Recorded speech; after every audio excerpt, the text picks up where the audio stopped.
ಮತ್ತೊಮ್ಮೆ ಎನಿವರ್ಲ್ಡ್ ಯೂಟ್ಯೂಬ್ ಚಾನಲ್ಗೆ ಎಲ್ಲರಿಗೂ ಸ್ವಾಗತ. ನಾನಿವತ್ತು ನಿಮಗೆ ಸಿಂಪಲ್ಲಾಗಿ ಬೆಂಡೆಕಾಯಲ್ಲಿ ಯಾವ ರೀತಿ ಬೆಂಡೆಕಾಯಿ ಮಸಾಲ ಸಾಂಬಾರು ಮಾಡೋದು ಯಾವ ರೀತಿ ಅಂತ ತಿಳಿಸ್ಕೊಡ್ತಾ ಇದ್ದೀನಿ. ತುಂಬ ಜನ ಮಾಡ್ಬೋದು ಅನಿಸ್ತೈತೆ ಇದನ್ನು, ಆದರೆ ನಾವು ಯಾವ ರೀತಿಯಲ್ಲಿ ಮಾಡ್ತೀರಿ ಅಂತ ತೋರಿಸ್ಕೊಡ್ತಾ ಇದ್ದೀನಿ. ಫಸ್ಟ್ ಇಲ್ಲಿ ಒಂದು ಅರ್ಧ kg ಆಗೋಷ್ಟು ಬೆಂಡೆಕಾಯಿನ ಚೆನ್ನಾಗಿ ವಾಶ್ ಮಾಡಿಕೊಂಡು ಅದನ್ನು ಸಣ್ಣ ಸಣ್ಣಕ್ಕೆ ಕಟ್ ಮಾಡಿ ಇಟ್ಕೊಂಡಿದ್ದೀನಿ. ಈಗ ಒಂದು ಕಡಾಯಿ ಇಟ್ಕೊಂಡು ಅದಕ್ಕೆ ಒಂದು 2 ಟೇಬಲ್ ಸ್ಪೂನ್ ಎಣ್ಣೆನ ಹಾಕ್ಬಿಟ್ಟು ಕಟ್ ಮಾಡಿರೋ ಬೆಂಡೆಕಾಯಿನ ಸೇರಿಸ್ತಾ ಇದ್ದೀನಿ. ಬೆಂಡೆಕಾಯಿ ಸೇರಿಸಿ ಅದನ್ನು ಚೆನ್ನಾಗಿ ಹುರ್ಕೊಳ್ತಾ ಇದ್ದೀನಿ. ಅದು ಸ್ವಲ್ಪ ಕಲರ್ ಚೇಂಜ್ ಆಗಬೇಕು ಮತ್ತು ಅದರಲ್ಲಿ ಒಂಥರ ವೈಟ್ ಬರುತ್ತೆ ತಾನೆ, ಅದೆಲ್ಲ ಚೆನ್ನಾಗಿ ಬಿಟ್ಬಿಡಬೇಕು. ಆ ರೀತಿ ಎಲ್ಲ ಚೆನ್ನಾಗಿ ಹುರ್ಕೊತಾ ಇದ್ದೀನಿ. ನಾನಿಲ್ಲಿ ಅರ್ಧ kg ಆಗೋಷ್ಟು ಬೆಂಡೆಕಾಯಿನ ಸಣ್ಣ ಸಣ್ಣಕ್ಕೆ ಕಟ್ ಮಾಡ್ಕೊಂಡಿದ್ದೀನಿ.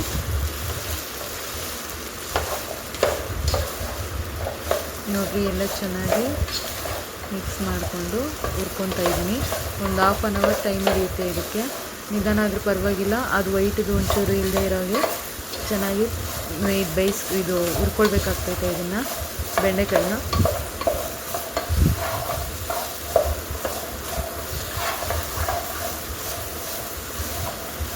ನಾವು ಮನೆಯಲ್ಲಿ ಜಾಸ್ತಿ ಮಾಡೋದಂದರೆ ಇದೇ ಸಾಂಬಾರೇ. ತುಂಬಾ ಚೆನ್ನಾಗಿ ಬರ್ತೈತೆ ಟೇಸ್ಟು. ನೀವು ಒಂದ್ಸರಿ ಟ್ರೈ ಮಾಡಿ ನೋಡಿರಿ. ನಮ್ಮ ಮನೆ ಹತ್ರನೇ ಬೆಂಡೆಕಾಯಿ ಗಿಡವೆಲ್ಲ ಇದೆ. ನಾವು ಜಾಸ್ತಿ ಸಿಕ್ಕಿದಾಗೆಲ್ಲ ಇದೇ ಸಾಂಬಾರೇ ಮಾಡೋದು. ಇನ್ನು ಮೊಟ್ಟೆ ಎಲ್ಲ ಹಾಕಿ ಮಾಡ್ತೀರಿ, ಆ ಸಾಂಬಾರು ಒಂದಿನ ಶೇರ್ ಮಾಡ್ತೀನಿ ನಿಮಗೆ. ಇವತ್ತು ಇದನ್ನು ಶೇರ್ ಮಾಡ್ತಾಯಿದ್ದೀನಿ. ತುಂಬಾ ಚೆನ್ನಾಗಿರ್ತೈತೆ ಸಾಂಬಾರು. ನೀವು ಕೂಡ ಒಂದ್ಸರಿ ಟ್ರೈ ಮಾಡಿರಿ. ನೋಡಿರ್ತೀವಿ, ಎಲ್ಲ ಚೆನ್ನಾಗಿ ಮಿಕ್ಸ್ ಮಾಡ್ಕೋಬೇಕು. ಈ ರೀತಿ ಎಲ್ಲ ಚೆನ್ನಾಗಿ ಮಿಕ್ಸ್ ಮಾಡ್ಕೊಂಡು ಹುರ್ಕೊತಾ ಇರಬೇಕು. ಅದು ಸ್ವಲ್ಪ ಟೈಮ್ ಹಿಡಿಯುತ್ತೆ, ನೀವು ಚೆನ್ನಾಗಿ ಹುರ್ಕೋಬೇಕು.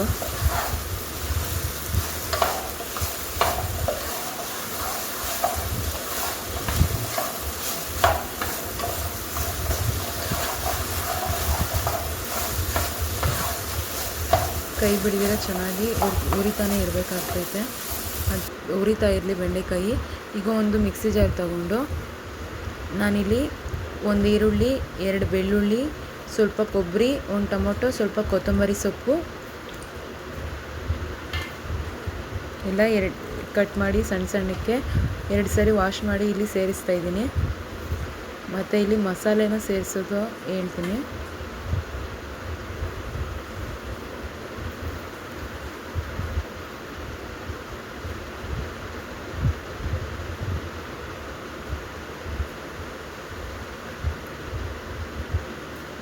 ಹಾಫ್ ಟೇಬಲ್ ಸ್ಪೂನ್ ಚಕ್ಕೆ ಲವಂಗ ಪುಡಿ, 2 ಟೇಬಲ್ ಸ್ಪೂನ್ ಖಾರದ ಪುಡಿ, 2 ಟೇಬಲ್ ಸ್ಪೂನ್ ಧನಿಯಾ ಪುಡಿ,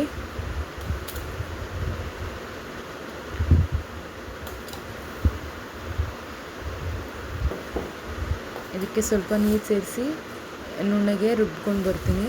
ನೋಡಿರಿ, ಈ ರೀತಿ ಎಲ್ಲ ಚೆನ್ನಾಗಿ ರುಬ್ಕೊಂಡು ಬರಬೇಕು.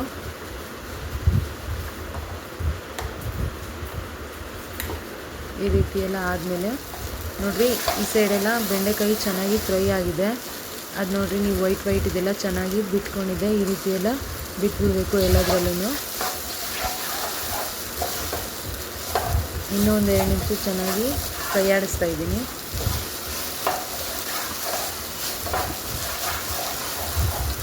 ಗ್ಯಾಸು ಹೈ ಫ್ಲೇಮಲ್ಲೇ ಇರಬೇಕು.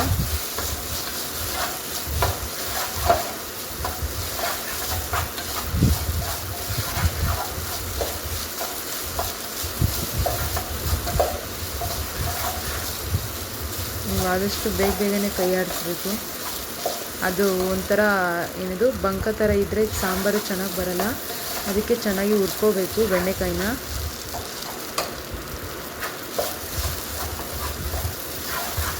ಒಂದು ಹಾಫ್ ಆನ್ ಅವರ್ ಟೈಮ್ ಹಿಡಿತೈತೆ, ಆದರೂ ಚೆನ್ನಾಗಿ ನೀವು ಹುರ್ಕೋಬೇಕು. ಸಾಂಬಾರು ಚೆನ್ನಾಗಿ ಬರಬೇಕಂದ್ರೆ ಜಾಸ್ತಿ ಚೆನ್ನಾಗಿ ಹುರ್ಕೋಬೇಕು ಇದನ್ನು.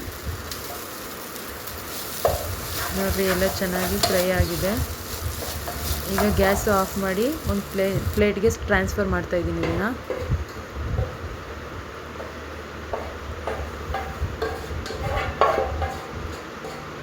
ನೋಡಿ, ಎಲ್ಲ ಚೆನ್ನಾಗಿ ಹುರ್ಕೊಂಡಿದ್ದೀನಿ.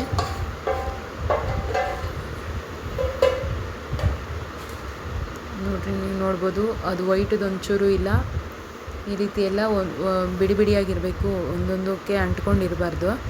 ಈಗ ಅದೇ ಕಡಾಯಿ ಇಟ್ಕೊಂಡು 5 ಟೇಬಲ್ ಸ್ಪೂನ್ ಎಣ್ಣೆನ ಸೇರಿಸ್ತಾ ಇದ್ದೀನಿ.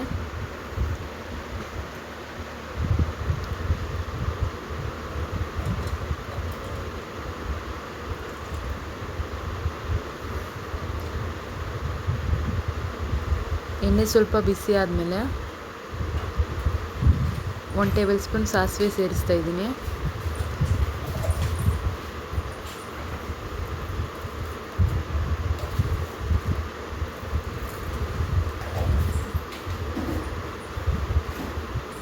ಈಗ 1 ರೆಕ್ಕೆ ಕರಿಬೇವಿನ ಸೊಪ್ಪು ಸೇರಿಸ್ತಾ ಇದ್ದೀನಿ. ಅವೆರಡು ಚೆನ್ನಾಗಿ ಸಿಡಿಬೇಕು. ಕರಿಬೇವಿನ ಸೊಪ್ಪು 1 ರೆಕ್ಕೆ,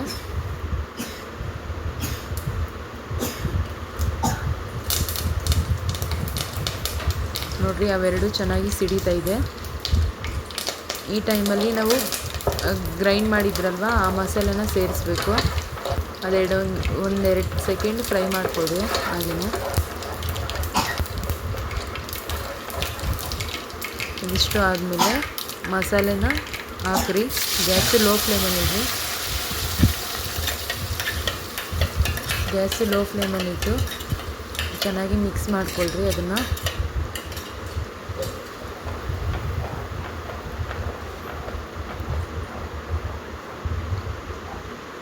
ನಿಧಾನವಾಗಿ ಮಿಕ್ಸ್ ಮಾಡ್ಕೊತಾ ಇದ್ದೀನಿ. ಚೆನ್ನಾಗಿ ಎಲ್ಲ ಎಣ್ಣೆ ಎಲ್ಲ ಮಿಕ್ಸ್ ಆಗಬೇಕು ಅದಕ್ಕೆ.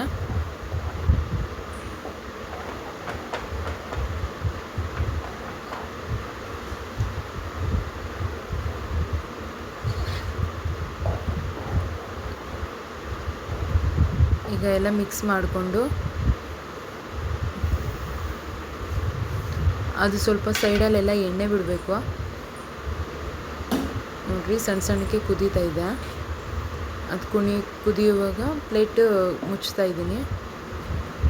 ಎಣ್ಣೆ ಬಿಡಬೇಕಲ್ವ, ಅದಕ್ಕೆ ಪ್ಲೇಟ್ ಮುಚ್ತಾ ಇದ್ದೀನಿ. ಗ್ಯಾಸು ಹೈ ಫ್ಲೇಮಲ್ಲಿ ಇಟ್ಬಿಟ್ಟು ನೋಡಿರಿ ಈಗ ಲಿಡ್ ಓಪನ್ ಮಾಡ್ತಾ ಇದ್ದೀನಿ. ಚೆನ್ನಾಗಿ ಎಲ್ಲ ಕುದ್ಬಿಟ್ಟು ಸೈಡಲ್ಲಿ ಎಣ್ಣೆ ಬಿಟ್ಟಿದೆ. ಈಗ ನಿಮಗೆ ಸಾಂಬಾರು ಯಾವ ಹದದಲ್ಲಿ ಬೇಕೋ ಅದಕ್ಕೆ ನೀರು ಸೇರಿಸ್ಕೊಳ್ರಿ. ನಾನಿಲ್ಲಿ ಸ್ವಲ್ಪ ಗಟ್ಟಿನೇ ಮಾಡ್ತಾಯಿದ್ದೀನಿ ಸಾಂಬಾರು, ಅದಕ್ಕೆ ಸ್ವಲ್ಪನೇ ಸೇರಿಸಿದ್ದೀನಿ. ಗ್ರೈಂಡ್ ಮಾಡಿದಂಥ ಮಿಕ್ಸಿ ಜಾರಿಗೆ ನೀರು ಸೇರಿಸಿ ಅದನ್ನು ಸೇರಿಸಿದ್ದೀನಿ. ಈಗ ರುಚಿಗೆ ತಕ್ಕಷ್ಟು ಉಪ್ಪನ್ನು ಸೇರಿಸ್ತಾ ಇದ್ದೀನಿ. ಉಪ್ಪು ಸೇರಿಸಿ ಒಂದು ಸಾರಿ ಮಿಕ್ಸ್ ಮಾಡ್ಕೊಳ್ತಾ ಇದ್ದೀನಿ.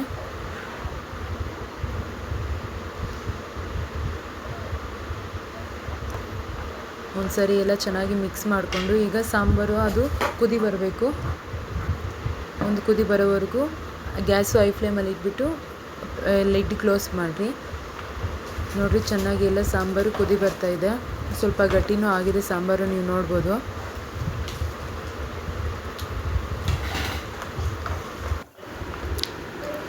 ನೋಡಿರಿ ಎಲ್ಲ ಒಂದು ಸರಿ ಮಿಕ್ಸ್ ಮಾಡಿಕೊಂಡು ಈಗ ಅದು ಹುರಿದಿರೋ ಅಂಥ ಬೆಂಡೆಕಾಯಿನ ಸೇರಿಸ್ತಾ ಇದ್ದೀನಿ. ನೀವು ಇನ್ನೇನು ಸಾಂಬಾರು ಇನ್ನೊಂದು 5 ನಿಮಿಷದಲ್ಲಿ ಇಳಿಸ್ತೀರಿ ಅನ್ನುವಾಗ ಬೆಂಡೆಕಾಯಿನ ಸೇರಿಸ್ಬೇಕಾಗ್ತೈತೆ, ಇಲ್ಲಾಂದ್ರೆ ಅದು ಚೆನ್ನಾಗಿ ಬೆಂದೋಗ್ಬಿಡ್ತೈತೆ. ಅದರಲ್ಲೇ ನಾವು ಆಲ್ರೆಡಿ ಹುರಿದಿರ್ತೀರಲ್ವ, ಚೆನ್ನಾಗಿ ನುಣ್ಣಗಾದರೆ ತಿನ್ನೋಕೆ ಚೆನ್ನಾಗಿರಲ್ಲ. ಅದಕ್ಕೆ ಇನ್ನೇನು ಇಳಿಸ್ತೀರಿ ಅನ್ನುವಾಗ ಸೇರಿಸ್ಬೇಕಾಗ್ತೈತೆ. ಈಗೆಲ್ಲ ಸೇರಿಸ್ಕೊಂಡು ಒಂದು ಸಾರಿ ಚೆನ್ನಾಗಿ ಮಿಕ್ಸ್ ಮಾಡ್ಕೊತಾ ಇದ್ದೀನಿ. ನೋಡಿರಿ ಅದು ಕುದೀತಾ ಇದೆ. ಇವಾಗ ಲಿಡ್ ಕ್ಲೋಸ್ ಮಾಡ್ತಾ ಇದ್ದೀನಿ. ಸ್ವಲ್ಪ ಬೆಂಡೆಕಾಯಿ ಬೇಯಲಿ ಅದರಲ್ಲೇ. ಒಂದು 5 ನಿಮಿಷ ಲಿಡ್ ಕ್ಲೋಸ್ ಮಾಡಿ. ನೋಡಿರಿ ಈಗ ಲಿಡ್ ಓಪನ್ ಮಾಡ್ತಾ ಇದ್ದೀನಿ. ಚೆನ್ನಾಗಿ ಎಲ್ಲ ಸಾಂಬಾರು ಕೂಡ ಗಟ್ಟಿಯಾಗಿದೆ. ನಮ್ಮ ರುಚಿಯಾದ ಬೆಂಡೆಕಾಯಿ ಸಾಂಬಾರು ಕೂಡ ರೆಡಿಯಾಗಿದೆ. ನೋಡಿರಿ ನೀವು ನೋಡ್ಬೋದು. ಸಾಂಬಾರು ಸ್ಮೆಲ್ಲು ಕೂಡ ಸಖತ್ತಾಗಿದೆ. ನೀವು ಒಂದು ಸಾರಿ ಟ್ರೈ ಮಾಡಿದ್ರೆ ನಿಮಗೆ ಗೊತ್ತಾಗ್ತೈತೆ. ಇಷ್ಟೇ ನಮ್ಮ ರುಚಿಯಾದ ಬೆಂಡೆಕಾಯಿ ಸಾಂಬಾರು ರೆಡಿಯಾಗಿದೆ.